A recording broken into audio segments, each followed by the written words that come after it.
చాలా మంది చాలా ఫ్రీక్వెంట్లీ ఆస్క్డ్ క్వశ్చన్ ఏంటి అంటే, ఇక్కడ ఈ ఏరియాలో టాప్ ఇన్స్టిట్యూట్ చేయండి, లేకపోతే ఇంకొక చోట టాప్ ఇన్స్టిట్యూట్ చేయండి. ఏదైతే ఇంటర్వ్యూ చేయి కానీ నీట్ గురించి చాలా మంది ఫ్రీక్వెంట్లీ అడుగుతున్న క్వశ్చన్. నేనేమంటున్నాను ఈ వీడియోలో, సో మీరే అంటే ఒక దగ్గర జాయిన్ అయ్యేటప్పుడు ఎలాంటి జాగ్రత్తలు తీసుకోవాలి అనేది మనం ఈ వీడియోలో డిస్కస్ చేయడానికి ప్రయత్నం చేద్దాము. సో ఫస్ట్ హైదరాబాద్ లో చూసుకుంటే ఇంటర్వ్యూ చేయి కోచింగ్ ఉన్న కాలేజెస్కి వెళ్ళేటప్పుడు పేరెంట్స్ ఫస్ట్ గుర్తించాల్సిన విషయం ఏంటి అంటే, మీరు పర్టికులర్ గా ఏదైతే బ్రాంచ్లో జాయిన్ అవుతున్నారో దానికి సంబంధించి లాస్ట్ 3 years నుంచి రిజల్ట్స్ ఎలా ఉన్నాయి ఆ పర్టికులర్ బ్రాంచ్లో.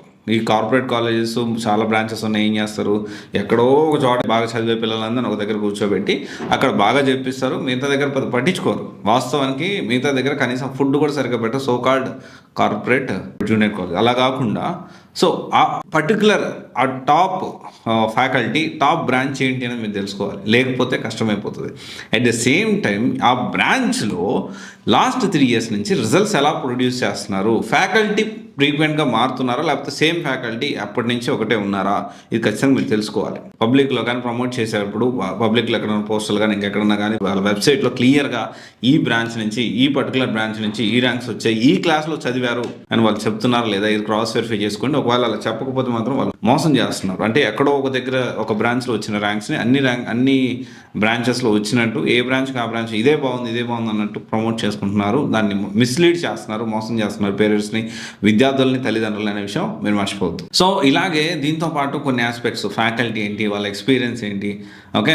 సో దాంతోపాటు ఎలాంటి జాగ్రత్తలు తీసుకుంటున్నారు, పర్సనల్ కేరింగ్ ఉందా లేదా, టెస్ట్ సిరీస్ సరిగ్గా కండక్ట్ చేస్తున్నారా లేదా, సో జేఈతో పాటు అదర్ కాంపిటేటివ్ బిట్స్, ఐజరు, నైజరు ఇలా చాలా కాంపిటేటివ్ ఎగ్జామ్స్ ఉన్నాయి, వాటన్నిటి గైడ్ చేస్తున్నారా లేదా, ఐఐటి, ఎన్ఐటి, IIIT ఇలాంటి కాలేజెస్లో ఎంతమందికి సీట్లు వస్తున్నాయి, జిఎఫ్టీ కాలేజ్లో, డీమ్డ్ యూనివర్సిటీ కాలేజ్లో ఇలా ఎంతమందికి వాళ్ళు గైడ్ చేస్తున్నారు, ఇవన్నీ ఖచ్చితంగా మీరు తెలుసుకోవాలి. ఇలా సెర్చ్ చేస్తున్న ప్రాసెస్లో నాకు ఒక ఇన్స్టిట్యూట్ కనిపించింది, దాని గురించి మేము అప్డేట్ చేస్తాను. ఆస్పిరెంట్స్ ఐఐటి జేఈ కాలేజ్ అని నల్గొండలో ఉంది, 2017లో ఎస్టాబ్లిష్ చేశారు. దాదాపు ఫస్ట్ బ్యాచ్ నుంచి కూడా చాలా రిజల్ట్స్ అనేవి చాలా స్టెబిలిటీతో వస్తున్నాయి. మంచి ఫ్యాకల్టీ అప్పుడు ఉండి ఇప్పుడు లేకుండా సేమ్ ఫ్యాకల్టీ ఉన్నారు. And at the same time top faculty ఎవరైతే ఉన్నారో వీళ్ళు క్లాసులు చెప్పడమే కాకుండా స్టడీ అవర్స్ కూడా సేమ్ స్టాండర్డ్ మెయింటైన్ చేస్తూ ఉన్నారు.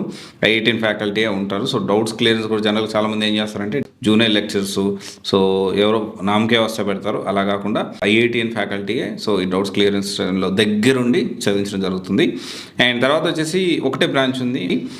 అండ్ 2017 నుంచి ప్రతి బ్యాచ్లో వాళ్ళకు వచ్చిన రిజల్ట్స్ అన్నీ చాలా ట్రాన్స్పరెంట్గా వాళ్ళ వెబ్సైట్లో కూడా పెట్టారు. ప్రతి ఒక 50 మందిలో ఖచ్చితంగా 15 నుంచి 20 మందికి ఖచ్చితంగా, అంటే దాదాపు ప్రతి ముగ్గురులో ఒకరికి ఖచ్చితంగా ఐఐటీలో సీట్ వస్తుంది. ఇక్కడ ఐఐటి కానీ, ఎన్ఐటి కానీ, బిట్స్ కానీ ఇలాంటి ప్రీమియం కాలేజెస్లో సీట్ వస్తుంది. ఆ విధంగా వాళ్ళు ట్రైన్ చేస్తున్నారు. సో ఎప్పుడు మీరు ఫ్యాకల్టీ లిస్ట్ చూడండి, ఐఐటిఎన్స్ అంటే ఆల్రెడీ క్రాక్ చేసి జేఈ టాప్ లెవెల్లో క్రాక్ చేసి టాప్ కాలేజ్ అన్న ఐఐటి కాలేజ్ నుంచి చదివి ఇప్పుడు చాలామందిని ఐఐటిఎన్స్గా తీర్చిదిద్దాలి, చాలామంది టాప్ జీవితాల భవిష్యత్తుని మార్చాలి అనే ఒక మంచి ఆలోచన దృక్పథంతో ఈ ఆస్పిరెంట్స్ జేఈ అనేది స్టార్ట్ చేశారు. సో ఇక్కడ మీరు చూడొచ్చు, ఇంకా ది రిమైనింగ్ అంటే మీరు అనుకోవచ్చు ప్రతి ముగ్గురులో ఒకరికి ఐఐటి, ఎన్ఐటి, బిట్స్ లాంటి ప్రీమియం కాలేజెస్ వచ్చినాయి, మరి మిగతా వాళ్ళ పరిస్థితి ఏంటి? సో దానికి కూడా విఐటి, మణిపాల్, అమృత, సో టాప్ 10 కాలేజెస్, ఉస్మానియా కానీ, జేఎన్టీయూ కానీ, సిబిఐటి కానీ, వాసవి ఇలాంటి టాప్ కాలేజెస్లో సీటు వాళ్ళు తెచ్చుకోగలుగుతున్నారు. ఎందుకంటే వాళ్ళు ఆ లెవెల్లో వాళ్ళు చాలా బేసిక్స్ నుంచి బాగా అడ్వాన్స్ లెవెల్ వరకు వాళ్ళు చెప్తారు. సో చాలామందికి ఏంటి అంటే 10th అంత బేస్ ఉండకపోవచ్చు. సో 10th చాలా చిన్న స్కూల్స్లో చదువు ఉండొచ్చు, లేకపోతే ఒకవేళ పెద్ద స్కూల్లో చదివినా సరిగ్గా దానికి సంబంధించిన ఫౌండేషన్ లేకుండా ఉండొచ్చు. ఎలాంటి వాళ్ళనైనా కానీ ఒక లేమెన్, ఒక 10th అయిపోయినాక సో ఏం తెలియకపోయినా కానీ బేసిక్స్ నుంచి అడ్వాన్స్ లెవెల్ వరకు వీళ్ళు చెప్పడం జరుగుతుంది.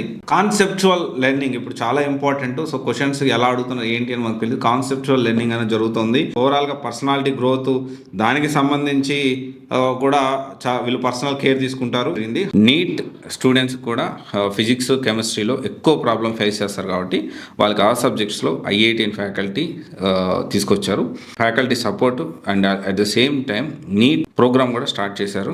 ఏదైతే ఈజ్ ఉందో, ఎవరైతే సక్సెస్ అయ్యారో ఆ ఐఐటిఎన్ ఫ్యాకల్టీతోనే సో వీళ్ళు దీనికి సంబంధించిన నీట్ క్లాసెస్ కూడా చెప్పించడం జరుగుతుంది. ఇక్కడ ఏంటి అంటే మనం ఏ బ్రాంచ్ అని వెళ్ళేటప్పుడు నేను చెప్పానో ఇంకొకటి చూసాను కాదు, అక్కడ వెళ్ళండి, స్టూడెంట్స్తో మాట్లాడండి, అక్కడ ఎన్విరాన్మెంట్ చూడండి, నిజంగా చెప్పింది రైట్ ఆర్ రాంగా చూడండి, ఫ్యాకల్టీ ఐఐటి ఫ్యాకల్టీ ఉన్నారా లేరా చూడండి, అక్కడ స్టూడెంట్స్తో మాట్లాడండి, మీ సీనియర్స్కి ఎంతమందికి ఐఐటి ఎన్ఐటీలో సీట్లు వచ్చాయి చూడండి, ఒకసారి అక్కడికి వెళ్ళండి, క్రాస్ వెరిఫై చేయండి, నిజమా కాదా.